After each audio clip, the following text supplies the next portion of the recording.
अपने क्रांतिकारी विचारों से स्वाधीनता संग्राम में नया जोश भरने वाले अमर सेनानी, करोड़ों युवाओं की प्रेरणा, भारत माता के वीर सपूत सुभाष चंद्र बोस जी की पुण्य तिथि पर सत सत नमन।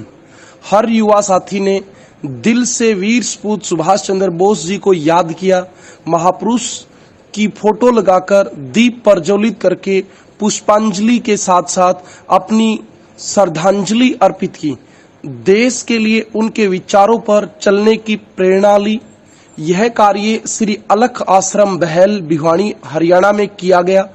इस मौके पर महंत विकास गिरी जी, महंत भोलागिरी जी, महंत कुमार गिरी जी, बाबा शंभू गिरी जी, जगदीश मिच्चू, सुरेश पातवानिया, रमेश गोस्वामी, शिव कुमार सैनी, अनिल जाट, विजय नागर, मनोज सैनी, अंकित गोस्वामी, अजय कुमार गोस्वामी, नरेश गोपालवास, इंद्रपाल पातवान, फतेह सिंह भारद्वाज, धनपत भारद्वाज आदि गणमान्य लोग मौजूद रहे। 18 अगस्त 1945 को जो प्लेन क्रैश हुआ था, उसमें जो वहाँ की सरकार है और भारत सरकार है, दोनों में आपस में डिस्प्यूट तो रहा है, मगर वो मानते हैं कि जो अपने नेताजी थे सुभाष चंद्र बोस, उस समय शरीर छोड़ दिया था उनने और उनकी अस्थियां भी वहाँ रखी गई थी। बाद में भारत सरकार द्वारा वापस भी लाया गया था उनकी अस्थियों को। मगर ये आपस में तथ्य कई बार मिलते नहीं हैं। इस विषय में खैर पूरी तो सरकार ही जानकारी दे सकती है, मगर जो भारतवासी हैं और जो नेताजी उनके दिलों में वास करते हैं, उस दिलों में वास करने के लिए हमेशा उनको याद किया जाता है। चाहे उनकी जन्मतिथि हो, चाहे उनकी पुण्यतिथि हो।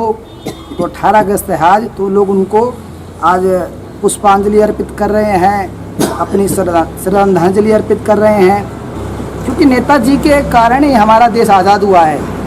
सभी राष्ट्रवादियों को यह मानना है कि नेताजी ने एक नारा दिया था, तुम मुझे खून दो, मैं तुमको आज़ादी दूंगा। क्योंकि हमेशा किसी का मुकाबला करते हैं, तो मुकाबला करने के लिए, यदि आज़ाद होने के लिए, स्वतंत्रता लाने के लिए बिना बलिदान के स्वतंत्रता नहीं आती है। बिना बलिदान के कोई युद्ध नहीं जीता जा सकता है। तो उस युद्ध को जीतने के लिए, अंग्रेज़ों के यहाँ से भगाने के लिए जो हमारे महापुरुषों ने नेताजी के नेतृत्व में जो उनके साथ लग के काम किया, हम उन सबको ही नमन करते हैं। नेताजी के नेतृत्व की कार्यशैली के लिए उनको बारंबार प्रणाम करते हैं।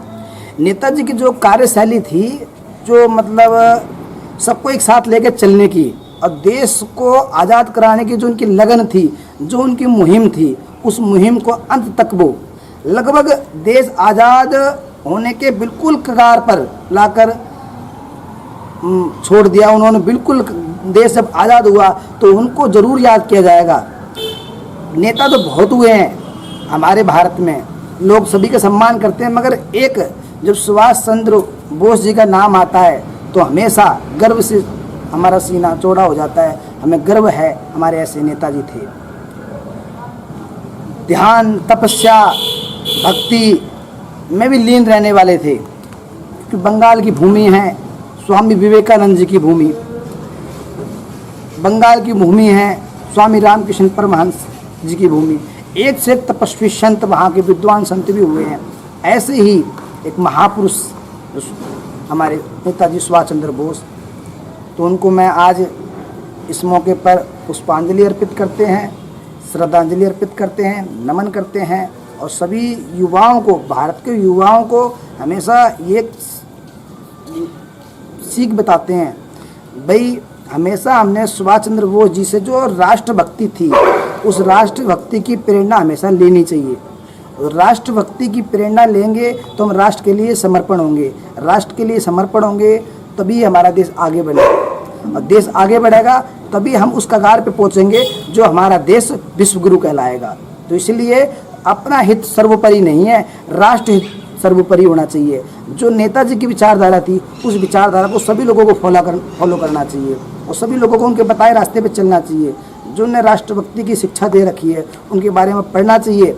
जैसे महापुरुष तो बहुत हुए हैं, बलिदान तो बहुत दिया है। हमारे भगत सिंह, सुखदेव, राजगुरु, लोग फांसी तक चढ़े, ये बात को मैं मानता हूँ। कितने झूले फांसी पर, कितने झूले फांसी पर, कितनों ने गोली खाई थी, क्यों झूठ बोलते हो साहब? आज़ादी चरखी ने दिलवाई थी, बिल्कुल गलत बात है। आज़ादी फांसी पे हमारे भगत सिंह जैसे और कितने हमारे बलिदानी देश के, उनका बलिदान होने के बाद मिली है। हम इस बात को मानते हैं, सत सत नमन करते हैं।